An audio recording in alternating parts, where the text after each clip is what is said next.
Pessoal, hoje na aula nós vamos iniciar com o sistema urinário, então a gente vai ver a primeira doença do sistema urinário, tá?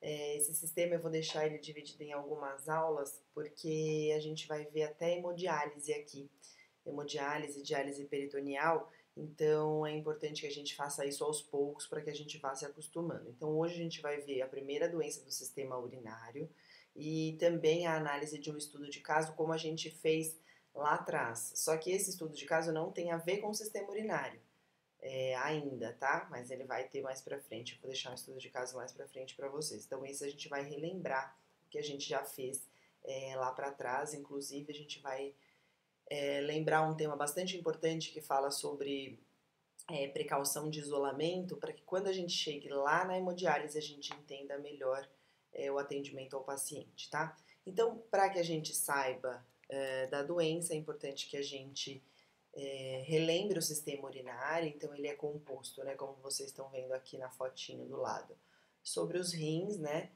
sempre em duplicidade, pelas glândulas suprarrenais, pelos ureteres, pela bexiga e pela uretra. Diferenciando o homem da mulher, o que muda é o término aqui da uretra, né? Porque todo o resto é igual.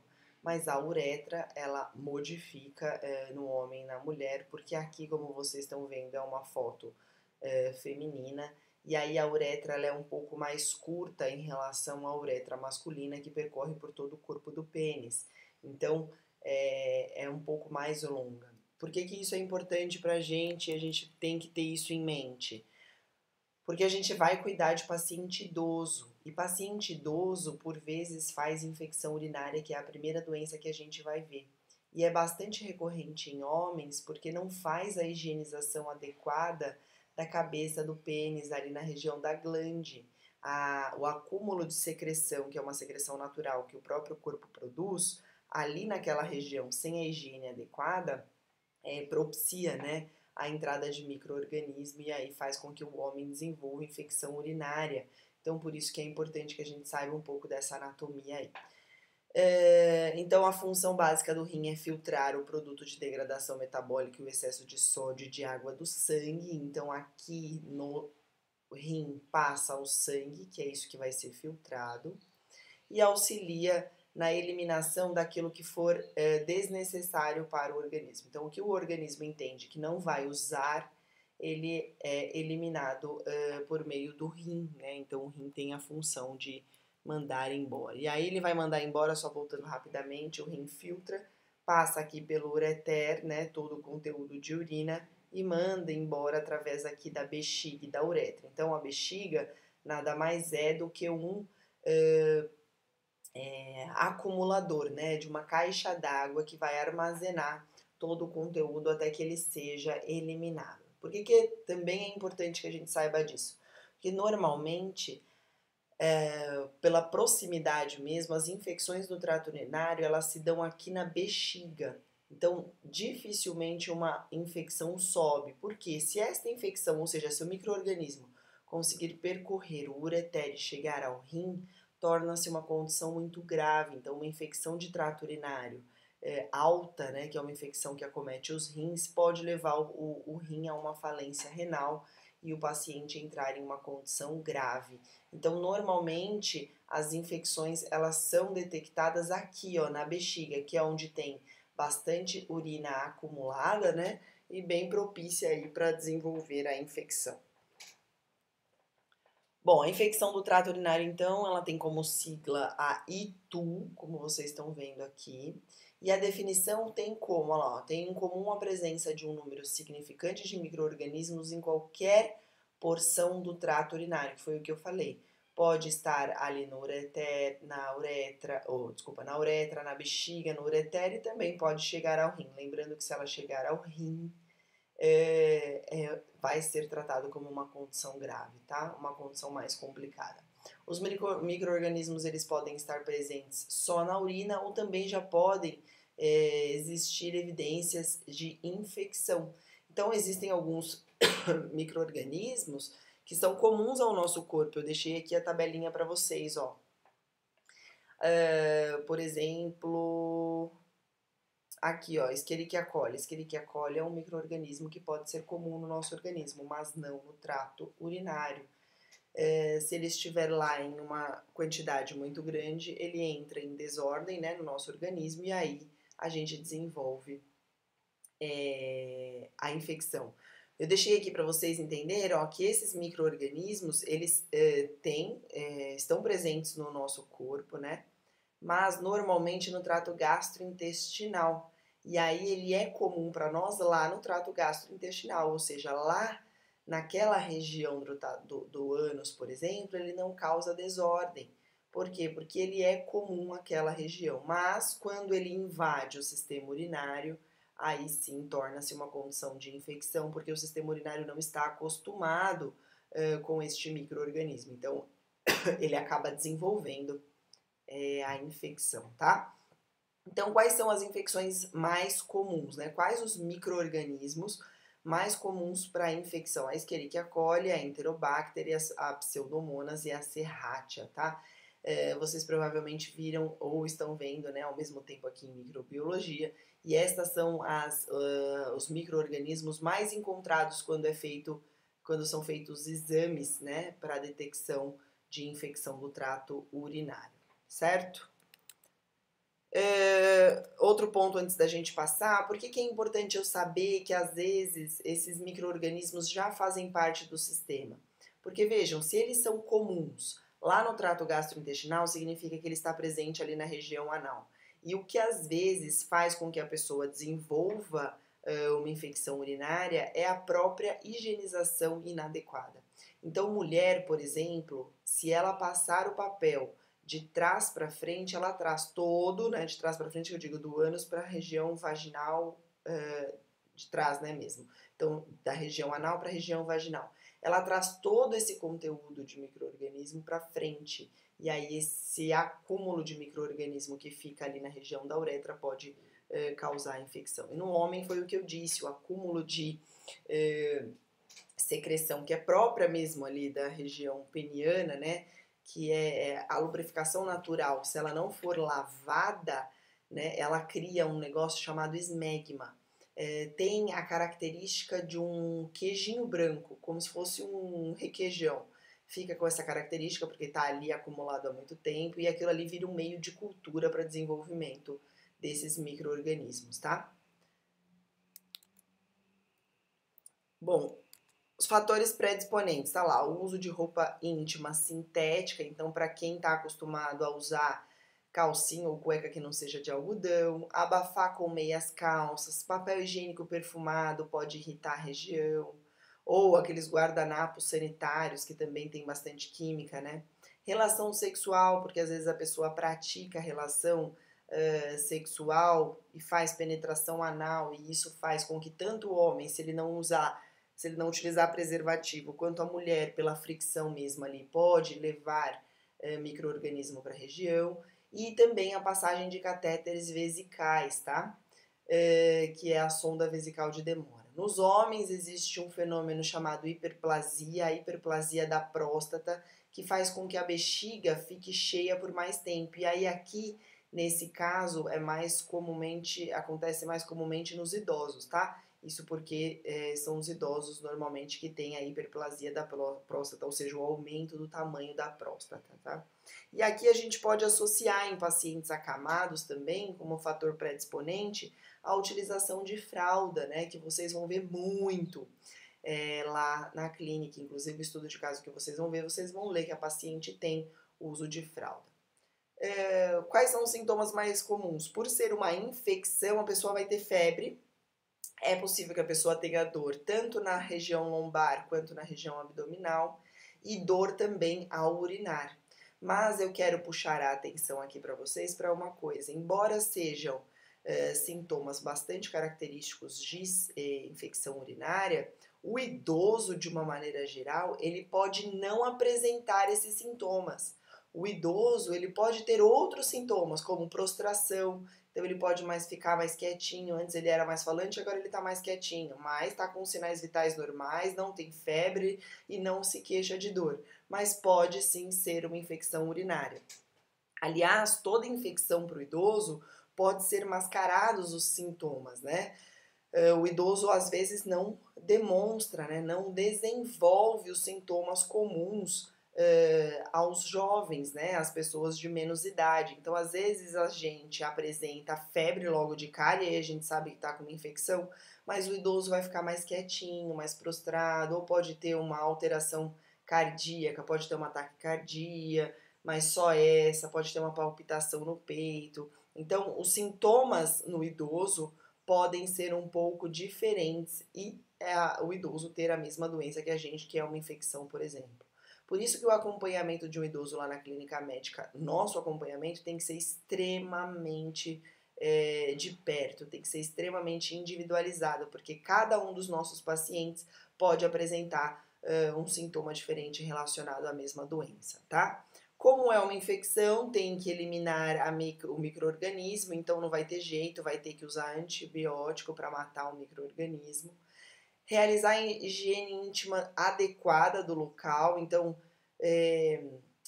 a gente tratando de um paciente acamado lá na clínica, pelo menos uma vez no plantão tem que ser feita uma higiene íntima, porque o paciente vai evacuar, o paciente vai urinar em fralda, e o acúmulo dessa matéria orgânica ali em contato com a região pode fazer com que o paciente desenvolva, né, a infecção. Então, principalmente a higiene íntima, que é a responsabilidade da enfermagem, tem que ser feita.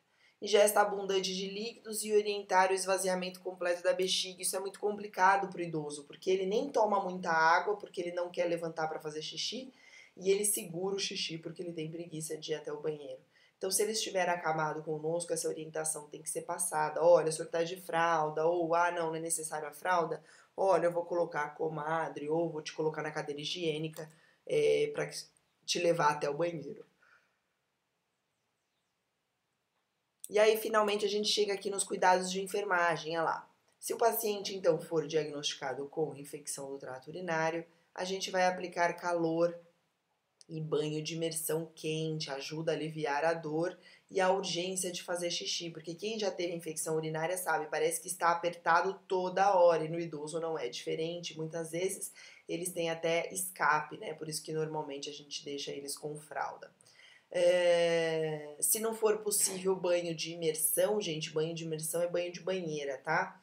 Basta aqui a gente utilizar a aplicação de calor por meio de compressa mesmo. Pega um pano, aquece esse pano em água quente ou ele pode ser aquecido com soro, pega um soro, aquece esse soro, aí o soro vai transportar, né? Vai ficar como se fosse uma bolsinha de água, vai transportar o calor pelo pano para o abdômen do paciente, tá? O que é importante, que a gente não negligencie a dor desse paciente, porque a gente sabe que infecção dói, mas não é porque a infecção dói que a gente tem que deixar o paciente passar dor, e muitas vezes o idoso segura a dor, né? Ele fala pra gente que não tá sentindo nada, porque normalmente eles têm costume, né, de ser mais resistentes. Então a gente precisa ter uma atenção maior a esses pacientes.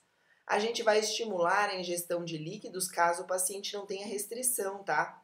Isso é importante lembrar, porque se for um paciente com todas aquelas restrições que a gente viu anteriormente, para um paciente com problemas cardíacos, por exemplo, a gente vai ter que estimular dentro da quantidade que ele pode, tá?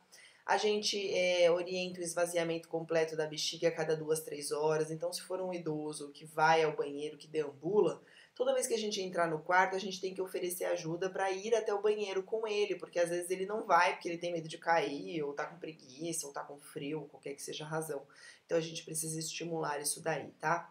A gente lembra alguns cuidados na coleta do exame de cultura, porque quando o paciente tá com infecção urinária, vocês já devem ter passado por isso, ou ouviu alguém que passou, o médico pede para fazer xixi naquele copinho. Só que a gente não pode contaminar aquele copinho. Então é interessante e é importante que seja feita uma higiene íntima antes da coleta desse xixi. É importante orientar que o paciente não pode encostar em nada e depois encostar no potinho, porque a gente contamina o potinho. É feita a higiene íntima. É importante que a gente ensine, aqui tá falando, né? É importante que a gente ensine o paciente a fazer a higiene íntima, porque principalmente nos homens, o pênis fica recoberto pela pele, né, pelo prepúcio. E se essa pele não for retraída, a gente não consegue fazer a higienização interna ali da cabeça do pênis, que é a glande. Então, é importante que a gente ensine o paciente. E a mulher é a mesma coisa, tem que afastar os grandes e os pequenos lábios para poder fazer a limpeza da região interna, tá? Outra coisa que tá falando aqui, ó, além da higiene interna e externa da genitália, né, ó, desprezar o primeiro jato de urina, porque esse jato vai servir para limpar o canal e ele não pode ser considerado porque certamente pode vir com alteração de micro-organismo, tá? Bom, esses basicamente são os cuidados, pessoal, para o trato urinário. Eu não vou dar mais conteúdo hoje, porque eu vou deixar vocês trabalharem nesse estudo de caso. E aí, a próxima aula, certamente a gente vai ter mais conteúdo, porque sabendo bem esse estudo de caso, entendendo um pouquinho do que eu vou pedir para vocês aqui, estudando já o trato urinário, vocês vão ter condições de já ter acesso aí à questão da hemodiálise e da diálise peritoneal, que são dois assuntos que a gente vai tratar na próxima aula, tá? Relacionados ao trato urinário. Então aqui eu deixei um estudo de caso, esse estudo de caso ele é real, é lá do hospital onde eu trabalho. É uma paciente que internou dia 19 para nós lá. Ela internou, ó, vocês podem ver aqui, na geriatria, no 9º andar, neste apartamento. Ela é do sexo feminino, tem 93 anos, 3 meses e 19 dias. Aqui a 1000 é o convênio, tá? Porque lá eu trabalho em um hospital particular. Então a gente já vai pela leitura desse estudo entendendo algumas coisas. Se ela é da geriatria, lá nós tratamos pacientes de clínica médica e geriatria na mesma unidade. Então, já dá para entender que é uma paciente que está tratando na clínica médica, tá? Ela veio do pronto-socorro pra gente, ela chegou, ó, trazida de ambulância, vindo de uma instituição de longa permanência, ou seja, ela veio de uma casa de repouso, devido a uma dessaturação.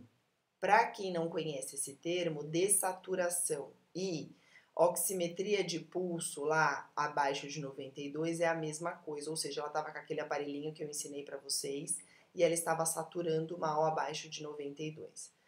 Não tem febre, veja, refere engasgos esporádicos, ou seja, ela tem dificuldade para deglutir e ela é dependente de um aporte de oxigênio, tá? Esse ABVD é um aporte de oxigênio, tá? Para aporte de oxigênio.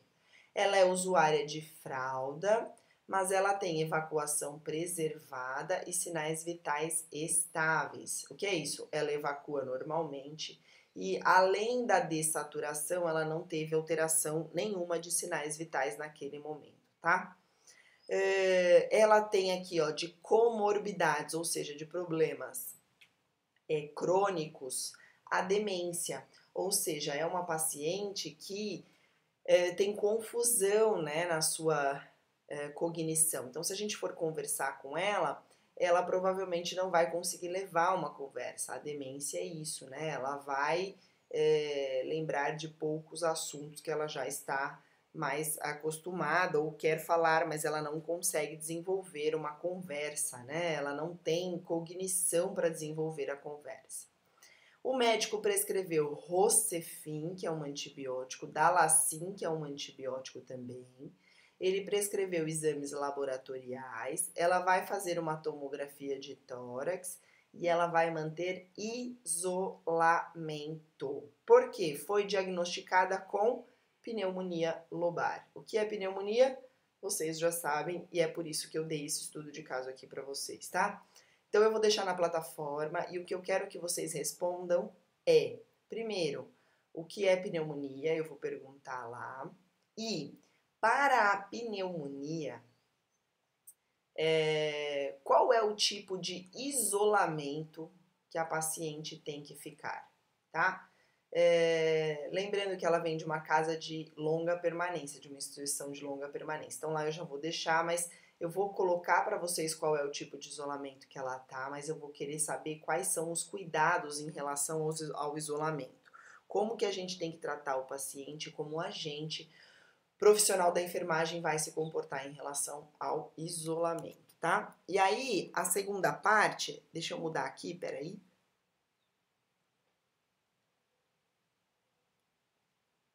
Olha lá, ó, a segunda parte é essa aqui. Ela já faz uso, aqui dá, desses medicamentos aqui, tá? É a mesma paciente, ela já faz uso desses medicamentos, tá? Eu vou querer saber de cada um deles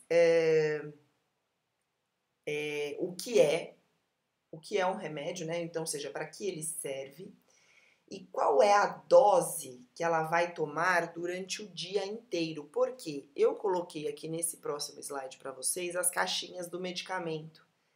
E aqui são comprimidos que têm praticamente a mesma dosagem que o médico, praticamente não, a mesma dosagem que o médico pediu, tá? Então ela toma S de 100, o citalopram de 20, a metformina, só a metformina que tem que calcular, que ela toma de 500 e aqui a caixinha é de 850. A furosemida ela toma de 40 mesmo, o donezepila ela toma de 10 mesmo, e o apetivinho eu deixei aqui, ó, o copo medidor diz que a cada 5 ml tem 5 miligramas, que é exatamente o que ela toma aqui, ó, que é o apetivinho, ó, tá vendo? 5 miligramas. Então, aqui a gente tem quantas vezes ao dia ela toma. Então, aqui eu tenho o esquema de frequência, né? E eu quero saber, eu vou perguntar lá para vocês na plataforma qual é a dosagem diária que ela vai utilizar. É simples esse caso, mas é um caso real e isso é importante para que vocês vão se acostumando a fazer essa associação de um problema que o paciente tenha para a vida real, né? O que o médico passa aí em um atendimento real, tá bom? Então eu vou deixar as questões lá na plataforma relacionadas a esse estudo de caso aqui.